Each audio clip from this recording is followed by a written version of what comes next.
about to give them what they want. I don't think they're ready for this, though. Beast mode, beast mode, beast mode, beast mode, beast mode, beast mode, beast mode. What's good, YouTube? You know who it is. Chris Jones representing Pump Chasers, and you already know. Get your Pump Chaser subs at TigerFitness.com. Alright guys, so I get this question quite a bit over the years, and I thought it'd be a great video topic. Alright? Give you a little more insight on why I do what I do. Maybe it'll help you in your journey, maybe not, right? It's all trial and error anyway. We're out here sharing information with each other, okay? So this is what works for me. Now, first and foremost, guys, we talk about calories in versus calories out. One thing we need to understand is, yes, that's true, but there's a huge hormonal aspect to our bodies that we don't talk about enough. Just think about it like this. You can work out 4 to 5 days a week, have your calories perfect, your workout perfect, right? You're progressing every week. You're doing everything by the numbers. And you get these results in 6 months. Now let's rewind back in time. If you do the same exact thing, the same exact recipe, but you add a little ingredient, you add some steroids into the equation. It's all math. Math is a universal language, point blank, period. You add steroids into this equation. Into this equation, X is steroids. Your 6 months is gonna be completely different. This damn fly, damn. Your 6 months is gonna be different. Doing the same exact thing. Why? Because of that one hormonal, not calorie, no calories. That hormonal aspect to the equation changed everything. So hormones matter. And it not only matters for building muscle or maintaining muscle, or losing muscle, it also matters for fat loss, right? Body maintenance, fat gain. There's a hormonal equation. So when we're talking calories in, calories out, that is assuming your hormones are functioning the way they should be, that everything's in order. See, as above, so below, that is backed by the universal law. See, fuck your feelings. Universal law is the law. That is backed by the law of correspondence. As above, so below. As within, so without. So as we have order in the solar system, your body likes order too. Notice, we may not have planets like they do up there, but we have organs. And what do organs do in music? They play harmony, everything in harmony. See, your organs must be in a nice flow, a nice harmony. As above, so below. Boy, I didn't even try to rhyme, damn. You must keep your body flowing and going in nice harmony. So assuming you got everything going in harmony, that's when you have, in thermodynamics, see, diet is backed by thermodynamics. Diet is backed by the universal law of thermodynamics. And there's a thing called negentropy. Negentropy is when we have order. And anytime you throw a pebble in your lake, there's going to be ripples. So when you go off your order, that's when entropy occurs. And the amount of entropy is going to vary from person to person, situation to situation. It's very hard to measure, which is why we track everything. Alright? So you want to stay in a state of negentropy, everything balanced in a nice order. It makes it easy to track things. Because once you do something out of order, you're going to have entropy, disorder. And it's going to be hard to measure the consequences unless you have a recipe. This is what brings, without going too hippie, I'm saying all this for a reason. Right? Notice after somebody competes at a show, they can gain 20 pounds the next day if they're not careful. Why? Because their body has grown used to this order. And out of nowhere, you are allowing all these floodgates of foods and sugars and salts and all this shit taking it out of its order. And that can cause you to hold more water than normal, right? Homeostasis works both ways. People forget to realize your body likes balance. Homeostasis works both ways. So your body got all this sugar, excess blood sugar you don't know what to do with. You're taking in all these extra salts, water intake, alcohol if you like to drink. You're causing chaos within. It might, and if you do this 2 to 3 days straight after competing to depleted levels, you go from a far left to a far right literally overnight. And that's what causes you to hold a shitload of weight. Where's the calories in, calories out bullshit? Right? That clearly goes against the calories in, calories out. You cause a lot of chaos within, and things are going to happen out of the normal order. So yes, calories in, calories out does work. But that's assuming you have everything in order. So you can track the chaos. Which brings me to my point again. That's why I typically have the same type of cheat meals.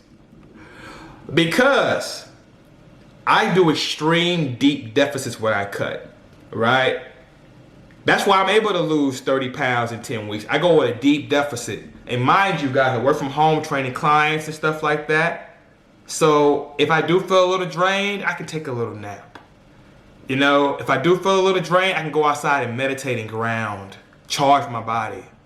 Right? That sun's very powerful in many ways. We're not going to get into that right now. Which is why I got the sun disc behind my boy Sergio Bray's head. Again, we ain't going to get off topic, but, I have cheat codes to my advantage, and I use them. See, when I cheat with sushi and a few margaritas, I've done that shit so many times, I can kind of almost pinpoint, guesstimate how much weight I'm gaining the next day. I know how much damage it's going to do because I've done it so many times. But if you're dieting for your first time ever, seeing, a 4 to 6 pound spike in body weight might spook you a little bit. But you got to realize it's not all fat gain. It's a little water. It's not going to be all fat gain. It's a little water too. But when you do like I do and have the same type of cheat meals over the years, I pretty much know exactly what's coming. Right? Only time my weigh-ins are a little spontaneous, out of a range that I can predict, is when we do meals that are well out of our norm. Like with Denise, when she cooks home-cooked meals, my weigh-ins are really hard for me to track. Especially when she cooks some shit she's never cooked before. You don't know how these oils and how these elements, how these spices, how these fats, all that grease, of course, alcohol, if you like to drink, it's going to affect your weigh-ins in the morning because not only is it calories, but certain food choices give you a different hormonal response than others. There's a reason why when I have white rice before a workout, it doesn't do the same thing as maybe a potato. Because I might season a potato using elements like certain salts and things like that. And we know the body's electric. And when you take in minerals, notice iron is needed. What does iron do when water and electricity hit it? Exactly. You have iron in your body. You have electricity in your body. We have neurons. That's electricity. Water in our body. When you have more iron, that's going to give you more electric charge. Notice if your iron's low, it's going to fuck with your blood cells. Iron is an element. So it's not all about macros too. There's micros and trace minerals that affect how you look, that affect how much of a pump you get. So the point I'm trying to make is this. I talk way too long about this shit. Y'all want to hear more, we can do more videos. But the point I'm trying to make is this. It's easier for me to when I'm cutting, I like to lose about 2 to 3 pounds a week, which is why I was able to lose 30 pounds in 10 weeks. And it's really hard to keep that pace going. We've already talked about momentum. It's really hard for me to keep my momentum going, having a bunch of spontaneous cheat meals. I have to stay within a, range. Like I have like 6 go-to cheat meals I tend to stick with. And y'all know I love baby back ribs and potatoes. I've had that meal so many times I can kind of pinpoint how it's going to affect me. How much entropy is going to occur. For all you science hippies, I love them science words. I can predetermine how much entropy is going to occur when I have certain meals. So I have to stay within a certain range. I have like 6 go-to meals. Now, I know I love sushi and margaritas, Poppy Jones love Mexican food. Keep in mind, I've been doing this shit I've been lifting since I was 19, right? Been doing this a very long time. I've had many cheat meals. The brain is a computer, so I've already have my averages in my mind, which is why you need to go on a journey. This is trial and error. I stay within these certain cheat meals because it keeps me losing that 2 to 3 pounds a week. I like to have cheat meals that I know exactly how it's gonna affect me the next day.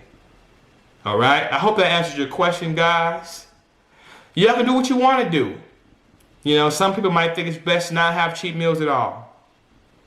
You know, some people might think refeeds is best, because let me tell you, cheat meals are cool, but refeeds are more accurate, which is why the majority of my clients, we do refeed days. If you're paying me for coaching, I'm trying to get you the most efficient results possible. And you know, you don't pay me to set you back. You pay me to make every week count. So typically my clients stick to refeeds. And when you have exact numbers, how many carbs, proteins, and fats you're taking in, we can pinpoint how it's gonna affect the body. And even refeeds, you hold more weight the next day because you got more glycogen. Remember, we talked about it's more than just calories. Remember, the carbs turn into blood glucose, and that turns into muscle glycogen, right? And guess what? Glycogen holds more water. So yes, you took in X amount of calories, but X amount of glycogen still is gonna affect your body weight. It's gonna affect how much water you hold, right? So this game is cold all across the board. This game is cold, which is why we must have trial and error as lifters. We must track things. Not to be obsessive, not to be overly obsessive and take all the fun out of it. I like to track things. That way I can do fun things like this. I can have cheat meals every week and still get lean because I've earned that right. I've done the numbers in my head for years. Don't forget to like my shit, comment, subscribe, holla back at your boy.